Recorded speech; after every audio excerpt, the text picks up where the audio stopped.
Hey guys, Alex and Dan from 7th Hour Films back again with Doctor Who Classic. Last time around we had the Caves of Androzani. What happened on that one? I thought the last time around we did the tier. Well, that too, but we didn't technically do a recap of that episode. Okay. The Doctor and his new companion Peri go to a planet where people have been exiled, and it turns out one of the exiles is Turlough's long-lost brother. No. No? No. No? That was Planet of Fire. Planet of Fire. The Caves of Androzani were... yeah, that's right. Yeah, there were the caves on Androzani Minor, I guess. And there was a whole thing of... Let's see. Rampant capitalism and political corruption. Yes. As is normal on Doctor Who, let's just say. And people say Doctor Who only got political recently. And yeah, the Doctor and Peri were basically just caught up in the middle of this whole thing where there was a feud between Mr. Capitalism and this guy named Sheris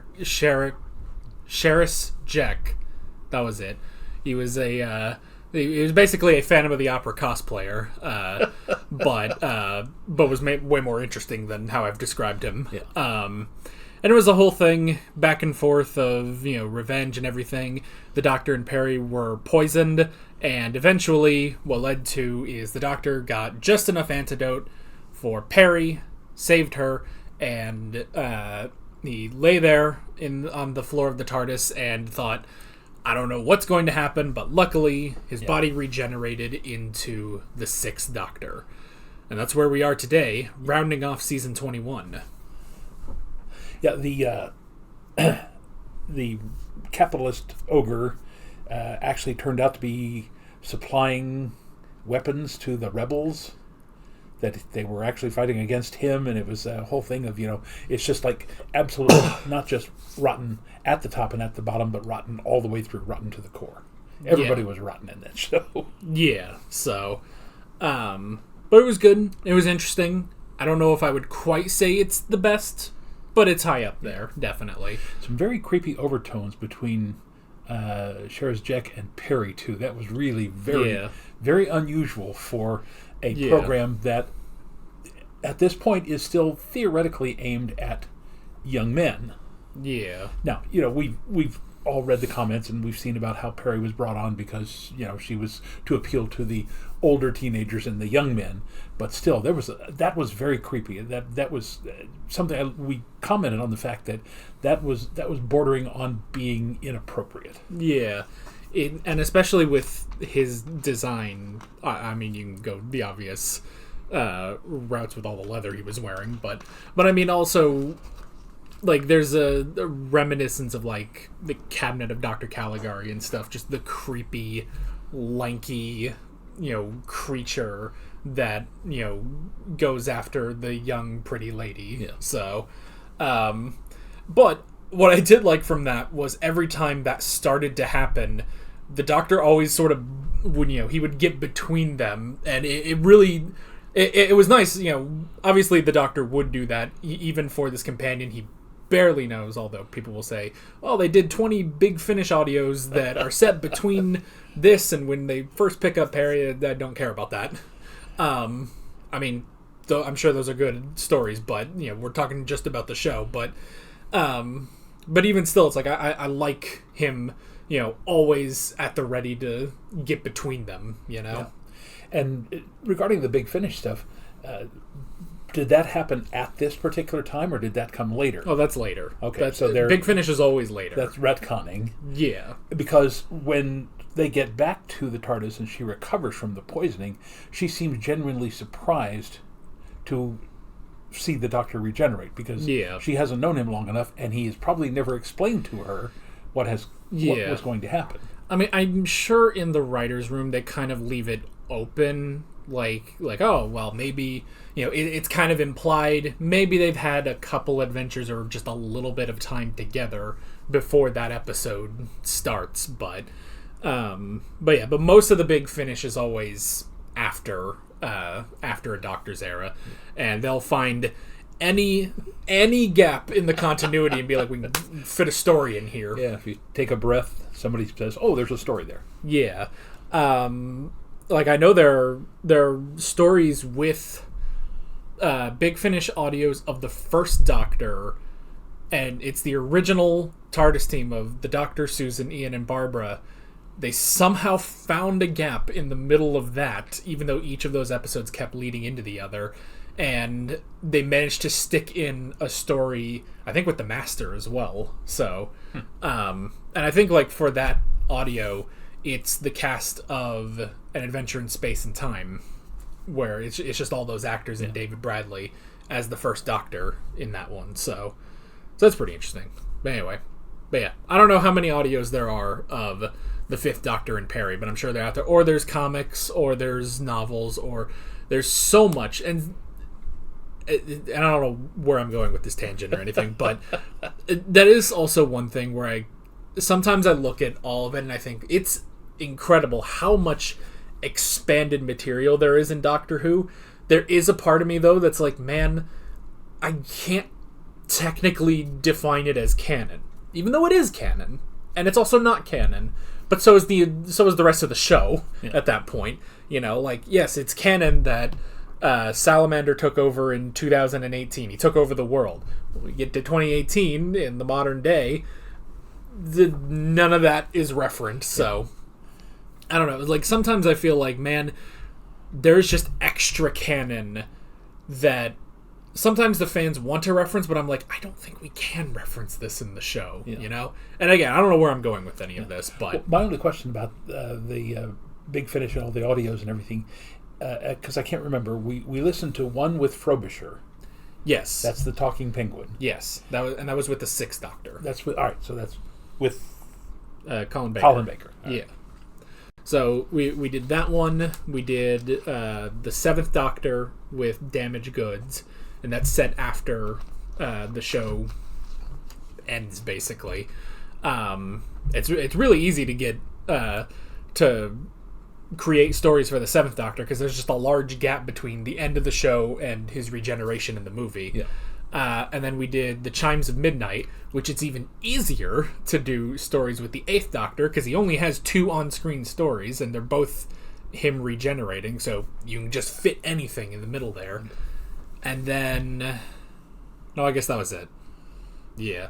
So, those are the 3 that we listened to. And sometimes I say, oh yeah, I'll listen to, like...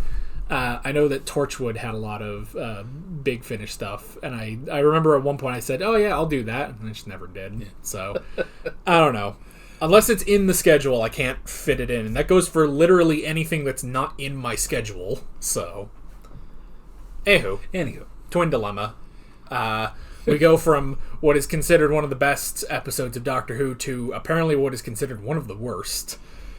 And the comments that I read were something about how Colin Baker's transition into the Doctor is even more bizarre than Davison's. Well, that he gets to the point where he's mood swings and choking Perry and all this other stuff. Yeah. So, yeah. I mean, this era. We've only got 2 seasons of this, I think, but this era is something. I think most of the fans will agree it is something, and there are people out there that like it, and I'm willing to give the Sixth Doctor a fair chance, but I don't know. I feel like we're really into uncharted waters now. So, should we just go into it? Might as well. Then let's just go ahead and jump into the Twin Dilemma.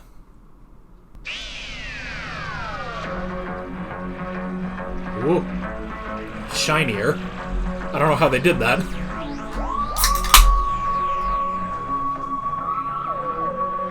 God, he smiles now. But he started out only with a bear smile, and then they morphed it. The logo is slightly curved. Or 3-dimensional. Oh,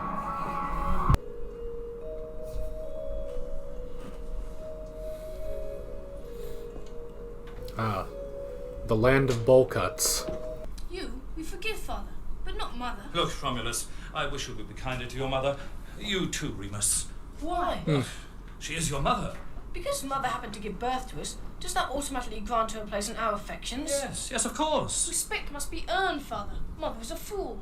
You know that. Do you now wish us to respect fools? I think you're going to respect the backside of his hand if you don't shut up. There's no excuse for poor man. You didn't think of all the trouble you were going to get into naming your kids Romulus and Remus, Yeah. who turned out hating each other. One killed the other. You wanted to talk to me about. Is their mother a wolf? Tell you. We're going to play equations. That does sound You horrible. know, I sometimes think you're actually scared of us. I worry, Romulus. I honestly believe that neither of you has the faintest idea of your real powers. Your mathematical skill could change events on a massive scale. Don't you realize that? Oh no, Don't be they're so multiple melodramatic, adjectives. Father. My outward appearance is of no importance whatsoever. Well, it is to me. I have to live with it. Here, look at yourself. No. Very well, if you insist. She's taking it really well. What do you see? A noble brow. Clear gaze. At least it will be, given a few hours' sleep. A firm mouth. A face beaming with a vast intelligence. Dear child, what on earth are you complaining about? It's the most extraordinary... Yeah, he kind of has like the same face as Prince Charming in the Shrek movies. There is no change. No rhyme. No time. No place for space. Nothing. Nothing but the grinding engines of the universe. The crushing boredom of eternity. Okay. Eh. You can drop me off at the nearest truck stop. Interesting that you don't see previous outfits. Well, maybe they will get to it. But Are you sure you're all right? Oh, my dear child, stop worrying. Try to understand. Regeneration, in my case, is a swift but volcanic experience, a kind of violent biological eruption. Yeah, that's the third Doctor's. Which only if you find it so upsetting, that would be the most sensible thing to do. plaid, seriously? Hold on to my sleeve. Touch my robe, said the ghost of Christmas present.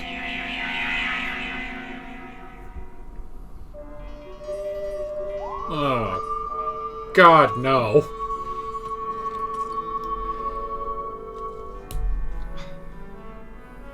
What, no celery? Used it. A cat now. You know what? It's the least weird thing about it. I'm always serious. Right, his time is up. I shall contact Nestor. Too late. He's got them. He's coming now. Interesting makeup. Part Klingon, part Wolfman. Ta-da!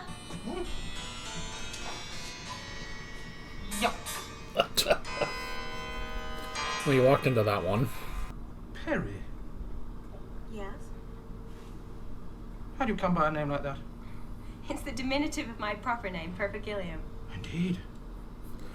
What moron thinks of One that? morn. Send here to spy on me. Well, we all know the fate of alien spies.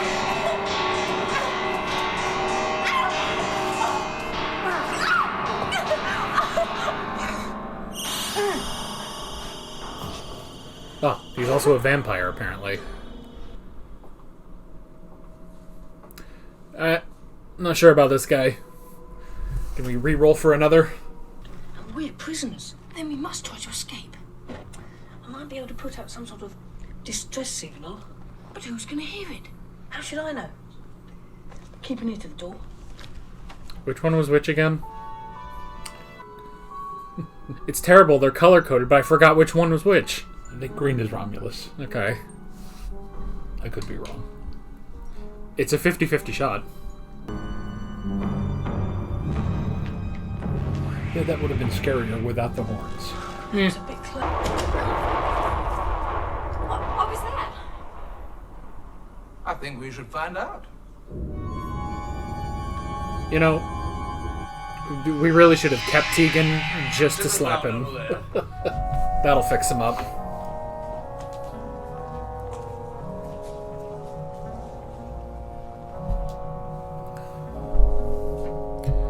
Perfect. There won't be any dust on these couches. Nonsense. Take care not to blow their hearts or minds. Once they have served me, I shall have no further use for them. Oh, that's Your unfortunate. great purpose demands the... Once you have revived them, put the proposition and let them proceed with the first concept. Wait, where are his eyes? Whatever time remains to you on Titan 3, do not waste it. Drive them to the limit. Will he live? Yes. Small thanks to you. Poor pusillanimous Perry. What a pitiful performance. How can you be so pathetic? I never saw anyone who loved himself so much with less reason. You've forgotten all about him. By the time you stop congratulating yourself, I'll probably be dead. Perry! Murderer! You destroyed my entire command. Now I'm going to kill you. Hang on, let me see some of this.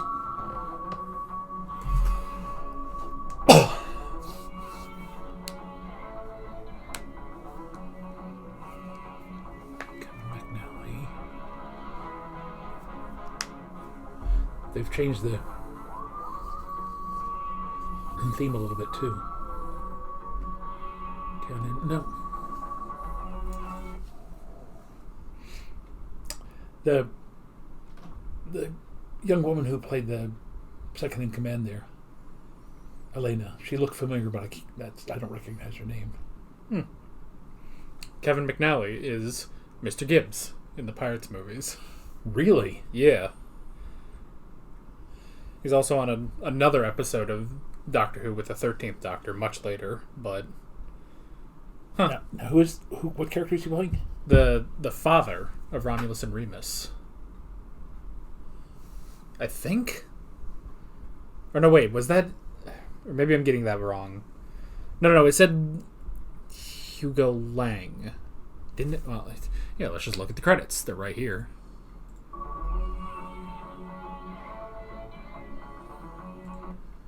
Hugo Lang. Is that the guy on the TARDIS? Yeah. Kevin McNally. Yep, that's him. Oh, yeah. Good Lord, it's about 40 years before or 30 years before he played Gibbs. Well, alright then. Well, it's not often we both recognize an actor in classic Doctor Who. Yeah, it's the eyebrows that give him away. Well, yeah. Imagine him with the big bushy sideburns. Well, yeah.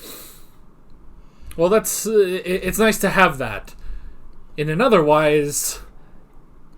this was something. All right. It strikes me that the general populace watching this first episode with him are going, what the hell is going on here? Because, and their reaction is just like Perry's. This guy is obnoxious, and he's not lovably obnoxious like Tom Baker or even William Hartnell. He's just nasty. And I'm sure people are thinking, what are we supposed to think about this guy? Because he is unlikable. He is horribly unlikable. Now, to be fair, because they at least had a regeneration story recently because of the Fifth Doctor, because his era was shorter, they probably don't remember Tom Baker's first episode, and let's be honest, Tom Baker just sort of fell right into it anyway. So, if you go with the Fifth Doctor's first episode, he was also, kind of manic, going through this whole, difficult regeneration, all of that. So you could give a little bit of credit of okay, this is just for this episode, and this Doctor will get better. He'll be solid by the end of it, but he is lucky that Tegan is not here to just slap him for everything he says. Yeah. Because it's just... I don't know. I don't know. Now, granted... And also just, too, because this is tacked on to the end of the season, I feel like if you watch this and you don't like the Sixth Doctor, that means they're going to lose viewers for the next season. People will be like, well, why do I want to watch the next season. So whereas if this was at the beginning of the season like they normally do, they would at least, you could at least look at this and be like, well, I mean, I'll just keep going, let's see what the next couple episodes hold, Well, they've got 3 episodes to turn him into somebody that you want to watch next season. Yeah. And I guess maybe there is also the thought of, they're doing something that's really striking and really, opposed to, especially the Last Doctor. So at the very least, it is a good tester, and if this doesn't blow over well, you have, a couple months to figure out what do you want to do with this guy. Yeah. The thing is, I don't know if anyone ever figured out what to do with him. So, I don't know. On top of, I'm like barely paying attention to the rest of the story because his scenes are just like whiplash.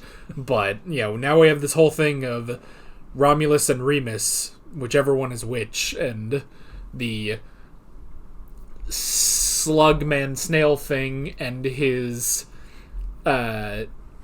demon like devil dog men that are trying to kidnap them. What were the devil dogs in Ghostbusters? Zool and Gozer, the Gozerian, and Zool, and the 2 dogs, and one was the Keymaster, and the other was something else. Yeah, one of the dogs is Zool. Nobody remembers what the other one is, so I don't know. The Gatekeeper and the Keymaster. Yeah. All right, part 2. Right, see, a little bit of a smile, and then toothy smile, which is completely at odds with his characterization so far. I'm not changing the logo in the thumbnails. It's close enough. Maybe I'll make it a little more purpley. Now I'm going to kill you. It really is the eyebrows. If you hadn't rigged that stupid distress beacon when we came here, I would have let you use electronic equipment. As it is, I can't trust you. Now get on with your work.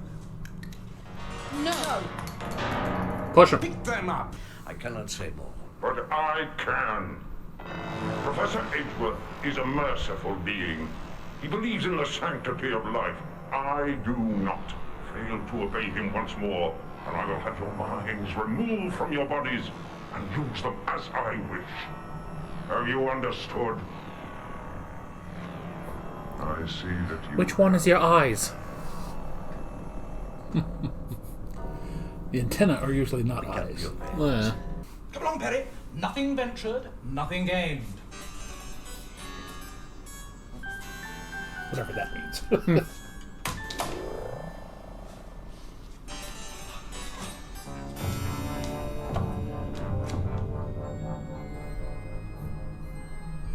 Well, at least he's a little bit better in this one. I'm about to try. I'm scared, Romulus. Okay, That now remember that. creature.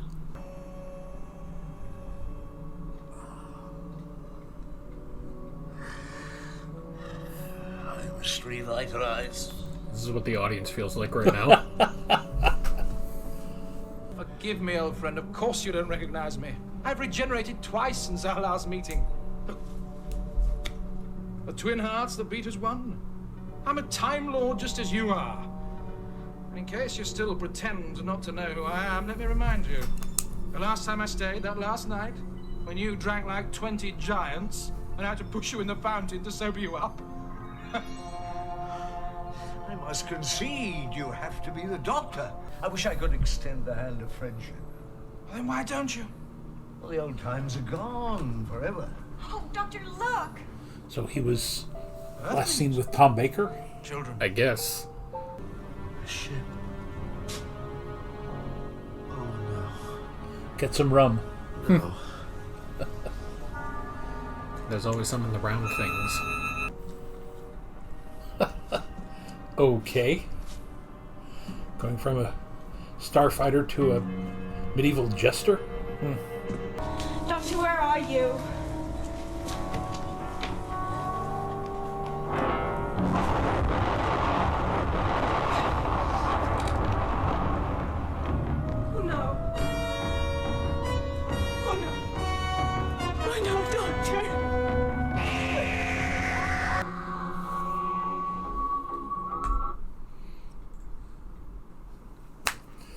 Okay.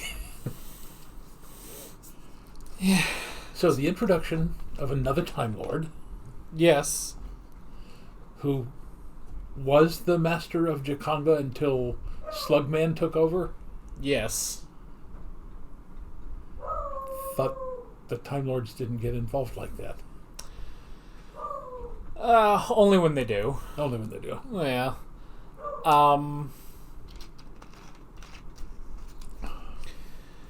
You know, it's the 1-2 punch of it's not a very interesting story and it's not a very great performance introduction of the Doctor. Otherwise, I don't know. It's fine. I don't think it's really that bad. I'm just sitting here like, yeah, something's happening. I don't know what the Slugman is doing, but he's doing it, and he needs these 2 annoying teenagers. But I don't know. I don't know. I honestly don't have much of an opinion on this episode. Actually, I will say that the 2 kids look vaguely like Haley Joel Osment. I kept thinking, why do I recognize their faces? Well, and I mean, even though when he first made it big, he was a young man, they look like what he looked like when he was a teenager. Oh yeah. So, see, that's what this episode is really missing is Bruce Willis. Then this would be way better. So, yippee-ki-yay. Yeah, 80s Bruce Willis specifically. Oh boy. Now, by the way, do we think they're setting up Lang to become a companion? No. I don't think so. No? No, because I mean, just on the because I don't think we've ever heard of it. I think I actually saw something like Turlough is like the last male companion for classic Doctor Who. I think it's not until you get to some of the characters in modern Doctor Who. I don't know which one is considered like the first male companion of modern Doctor Who, but yeah, I'm pretty sure Turlough was the last one. So, although I mean, with his haircut, you just dye it red, he could be Turlough. So, I'd guess. Jaconda. Well, all right. You don't leave me very much. Jaconda forever. Sorry. Sorry. Apologies to everyone. That was pretty bad. It was funny, but it was terrible. Now look, Sergeant. Lieutenant. Lieutenant. Until your work is done. Roast you in some garlic butter. You little escargot. Doctor, they've got Perry. Harry? The killer! Stop him! Leave me, I must go to her! Until they store everything and condemn my planet to certain death. I must help her! No, Doctor, if necessary, she must die. Harry!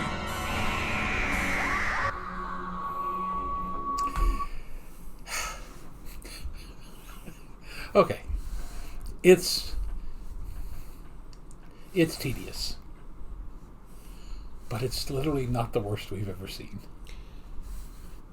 Yeah, it's not the worst. It just it's the combination of the plot is incredibly boring, and for being called the twin dilemma, I don't know a thing about these twins other than they're smart and they're named Romulus and Remus for no reason, because I mean, there's no other twins in history that you can draw upon, I guess. Castor and Pollux. And on the other side is the Doctor, and this is not Colin Baker's fault. It's just that nobody knows what to do with this. They're like, you know what? We want to be different from Peter Davison. Don't, though. Because that, I mean, they just figured out what to do with Peter Davison by the time he left. So it's like, why would you go so... Like, you can be different. Like... Well, the again, and this is predictive and probably wrong, since everything else we've said has been wrong. If in this last episode he settles into something that is more acceptable, then I can see how the general populace would say, all right, we'll wait a couple of months when the new season begins, we'll be back to normal.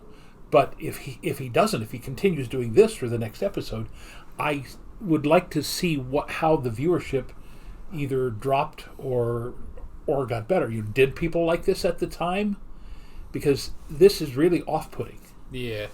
It's really just the manic episodes. Because some of the stuff of, like, the narcissism and, the, I don't know, the self-congratulatory stuff or something like that. Like, it's not bad.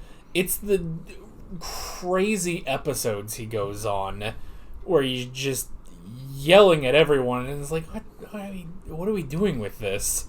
And every time it ends, I think he's not going to do it again, and then he does it again, and it's like, well, then how long? Because at least with Davison's regeneration story, he was, out for most of that story, but at the same time, that was the whole point of that story, was he was losing it, the regeneration was rough, and finally at the end, he got enough sense of self in order to defeat the Master.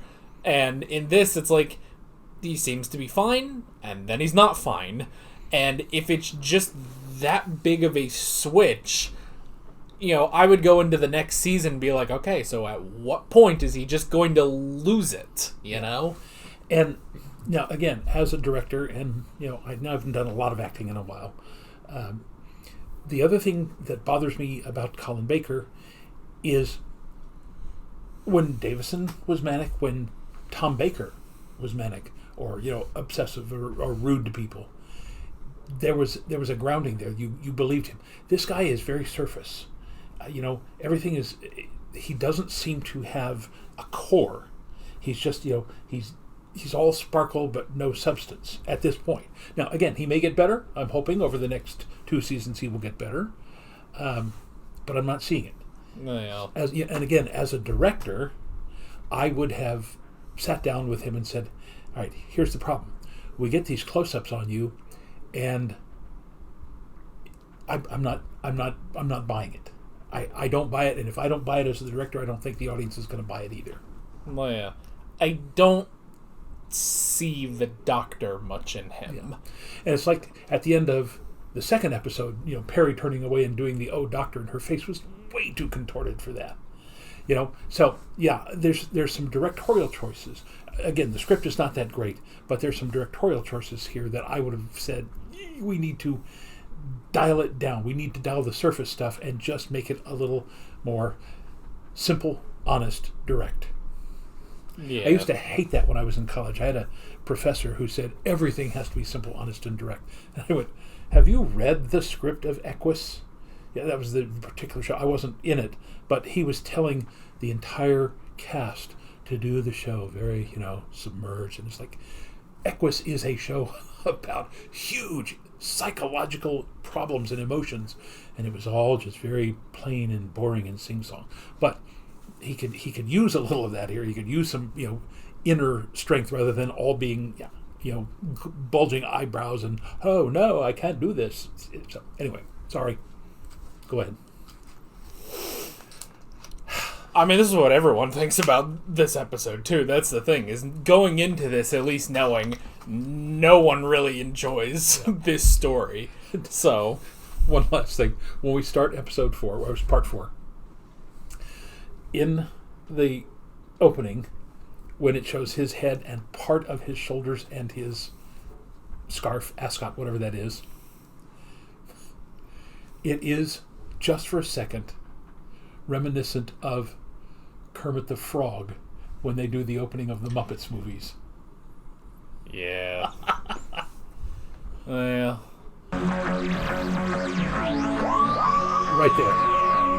Yeah, with the outline. Yeah. Besides, if you were to learn everything too quickly, you'd have no reason to keep me alive. He's playing with us, Master. Asmael has often spoken of this Time Lord. He's not to be trusted. Oh, he just got the embolism. What do you know of this doctor? Only what Asmael has said. He's supposedly a man of great cunning. He is also egocentric, willful, and quite mad. Once More my than work is usual. completed, I shall take great delight in examining this doctor more closely. Meanwhile, find the Time Lord's The TARDIS. Chamberlain sounds a lot like Michael Huff, but I know it isn't. Oh, Jabba the Hutt.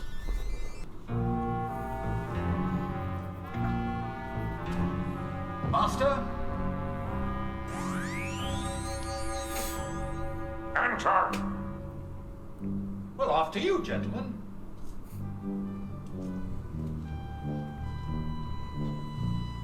He just has that power to open the TARDIS.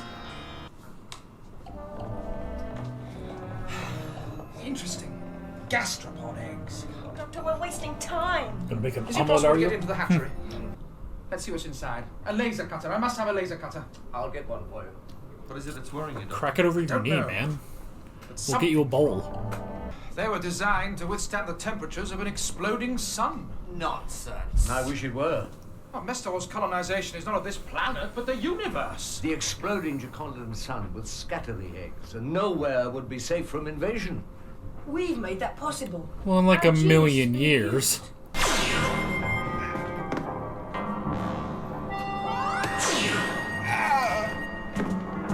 It's a glue gun. You might just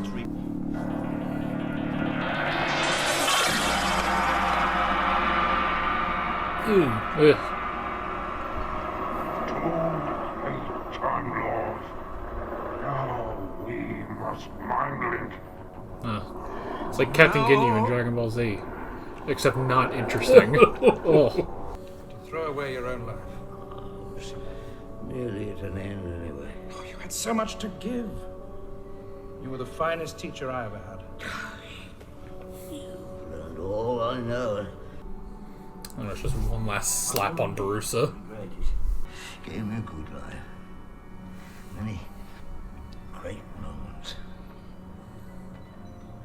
One of the best, my friend, was that time by the fountain. And I would suggest, Perry, that you wait a little before criticizing my new persona. You may well find it isn't quite as disagreeable as you think. It better hope be. so. Whatever else happens, I am the Doctor. Whether you like it or not.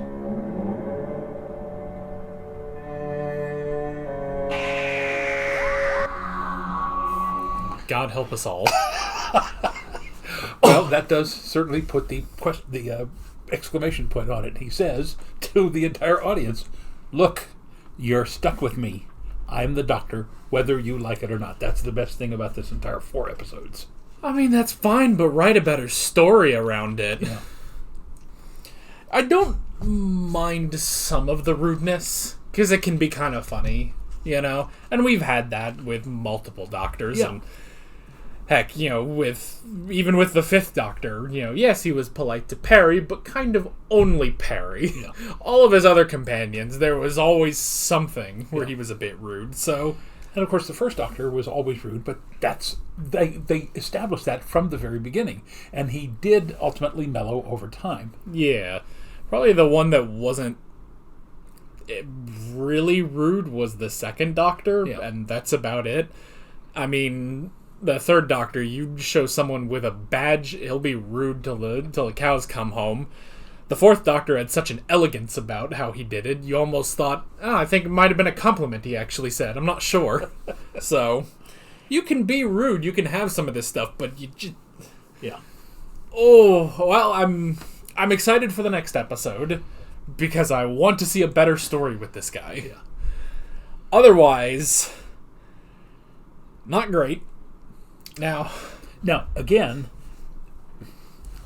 as a writer, as a director, just like when we left Stephen yes, with whatever they were, whatever Yeah. culture they were. Something that says, I mean, Hugo's already said, look, I got nothing to go back to. You know, and even though the Chamberlain says, look, they're going to kill me because, you know, I was the Chamberlain, I was, but he says, look, your mind was being controlled. You were all being controlled. I'm in charge now, and if I tell people that your administrative skills, your Chamberlain skills, whatever, are still good for the planet, then they'll accept you. I mean, just seriously, one line that would help that. There's, so, you know, and again, there was enough time with all the going through the passageways. Oh, I think it's this way. No, it's that way. This looks the same. I mean, seriously, take out 10 seconds and add a line there where he says, everything's going to be fine. I'm in charge now. That's all it takes. Oh, yeah. So, let's do our test. We'll work our way backwards on first stories for a doctor. Is this better than Castrovalva? No. No. Is this better than Robot? Here's the deal. Robot was an awful story, but Tom Baker was wonderful. Yeah. All the characters were good. Yeah. Is this better than Spearhead from Space? Spearhead from Space? No. No. Forgive us. Is this better than The Power of the Daleks? Boy. Yikes. To me, and I again, realizing that we have a much different opinion of Power of the Daleks than everyone else, apparently, in the entire universe, this is on par with Power of the Daleks for a bad story and a bad introduction of the Doctor. I'm going to say this is worse, because at least with Power of the Daleks, again, if that wasn't the first episode, sure, I could take it, because there was some interesting stuff going on. It was a shake-up to the Dalek formula, so there was some stuff going on. For the second Doctor's first story, terrible choice. You don't get to know anything about him. You don't, by the end of it, you're like, well, who is this guy? Because he's not the Doctor. And so, like, if that was the second episode, at least. So at least it had that going for it. Because with this, Mester and that whole thing was really boring. And with Asmail, like, they kind of build him up, but he's not as interesting as any other Time Lord we've ever seen. Yeah. So I will say this was on top of the fact that just all of the manic episodes were just downright bad, and I'm glad they're done with that, but those were bad. It's one of those things of like that is a minus point, whereas the second Doctor in Power of the Doctor, or Power of the Daleks, that's just kind of a neutral because he doesn't give anything. Yeah. So I will at least say this is a worse story. Yes. So that only leaves An Unearthly Child. Unearthly Child, which, again, for 1963, whisking away, and I realize a lot of people don't care for the caveman stories, but again, as a 12-year-old in 1963, watching that story, I was going, I love this, I want to see more of it. Yeah, so that's our test. We'll do this again in, I don't know, a couple months when we get to the 7th Doctor. Whatever the 7th Doctor's first episode is, it has to be better than this. Because I'm going to say that this is definitively the worst introductory episode. Because it's just not, it just doesn't work. And I don't know what the public, I know the public perception of this episode is not good, but I don't know, like, at the time, like, what, like, did this affect viewership of Doctor Who? And I mean, even so far as the twin dilemma, we've got the twins Romulus and Remus, but we've also got the twin planets that they're trying to pull into the orbit around G'Kanda. So I don't know. It's just overall, it is a very inauspicious start for an entirely new Doctor. Yeah. Well, and just that whole thing of the twin dilemma. It's like, there's the twin planets. There's 3 planets, but there's the 2 twin planets that we're going to have in the same orbit and stuff. And then there's Romulus and Remus, who sound important because they're named Romulus and Remus. And they're 2 of the most useless characters. They don't do anything with them. They're just there to, punch in equations, and that's it. Like, they set them up to be very important to the storyline, and they really, really weren't. Yeah. The Doctor and Perry only meet them by, the end of the 3rd part, so I don't know. Like, and then we never went back to their home, and that they made an entire set for this ship with this commander who, had this whole thing of these 2 twins. We know who these twins are. We know it's important. We know they've been kidnapped by aliens because they left this sort of thing. We never see that part again. Yeah. And so it's just why they're just... Romulus and Remus are just a MacGuffin. I wrote down which color each of them was, and then it never got brought up again. It's like they were useless. There was no point to them. Yeah. And you're right, that entire opening scene with the Earth base, wherever it was, again, we never heard from them again. And Hugo, at the end, says, I got nothing to go back to. You got a whole planet to go back to. You have, a job, and, I mean, yeah, I guess you don't have your ship, but you probably get another ship. So, I don't know. It's like, man, you don't have, you have literally nothing. You can't even, go back and get your stuff. You don't have, a Switch or a book or something you need to go get. It's just, nope, I'm just going to live my life somewhere completely else. In this jester's outfit from the Doctor's wardrobe. Yeah. And Asmael, he's there. It's he's a Time Lord. Okay, but he's not that smart, I guess, because he needs these 2 Wonder Twins who are great at mathematics, and they're not even they're from an advanced species that, focuses on math or does all of this. No, they're literally humans. They are from Earth. They just happen to be that good, Yeah. They are the Adrics of their time. Yeah. And they're as useless as Adric was. but Asmael, he's just there. He's not somehow now I have to question okay, well, but why was he the ruler of Jakanda? Yeah. Because that's not a thing Time Lords do. Although not having any more regenerations, he could have said, hey, I will at least devote the remainder of my life to helping this planet get better. Yeah. But they never did explain at the end how they were going to, even though the slug were gone and they weren't going to, disperse the eggs throughout the universe, they never explained how they were going to end the drought. Yeah, it's like the Lion King. Once you depose Scar, everything just naturally gets better. So, but of the renegade Time Lords we've seen, being the Doctor, the Master, and the Monk, none of them have just ruled a planet. And I mean, the Master tries, obviously, but the Master's not a benevolent ruler. So it's why is this Time Lord just running a planet? Is this a Time Lord retirement program?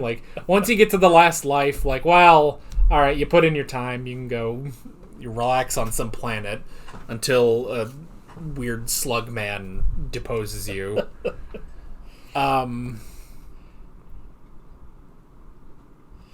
And again, the Harry Wolfmen would have been better off without the horns. There was so much more they could have done with what was his name? The slug, Mestor. Yeah. At the end when he was dissolving, that was kind of gross but cool. But he did not have the kind of menacing appearance that he could have had. Again, we're in the mid-'80s now, aren't we? This is 84, 85, somewhere in there. Yeah. Even for a small budget television show, it strikes me that they could have done a lot more to make him look a little more, if not repulsive, at least a little more threatening. Yeah. And, like, I mean, he's like that one episode, I think it was Time Flight, where it's like, here's this villain who just kind of sits in a place and laughs and stuff. But then he, takes off a mask, and he's the Master. And it's great, The Master to Doctor Who is like Tim Curry. It's like, there's the saying, any movie that Tim Curry's in that has a 1-star review, that 1 star is because Tim Curry is in it. Yeah. That's what the Master is to some of these episodes. But here it's just like, yeah, here's Slugman. What does he want to do? Evil. I don't know. And again, even at the end, because we're going through this and it's like, okay, he needs equations.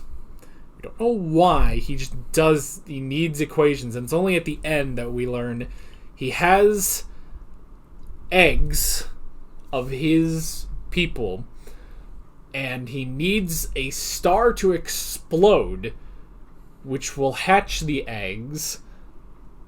Hopefully not before they get to wherever they're going, which is going to take a long time to get anywhere. And that's how he will take over the universe. But they seem pretty fragile, because the Doctor just happened to find, salt or, egg yolk or something, whatever was in that vial, chuck it at him, and he explodes. Yeah, garlic butter. I don't know why they just keep that on a desk for the Doctor to take, but...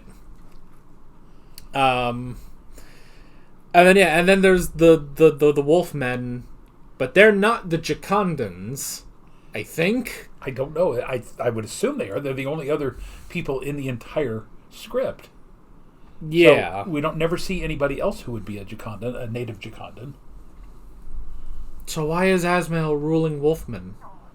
That's such a weird...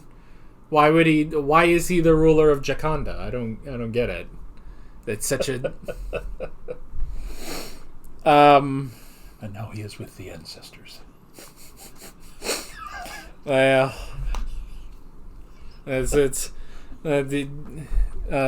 he ended up dying before Namor the Submariner came in, and maybe the Slugman is Namor. I don't know.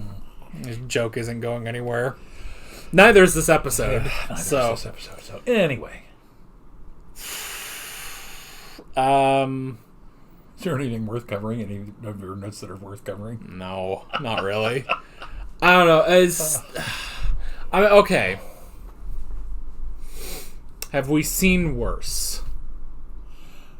Well, at the risk of once again incurring the wrath of the... I mean, we already did that with Power of the Daleks, so we might as well just go all the way.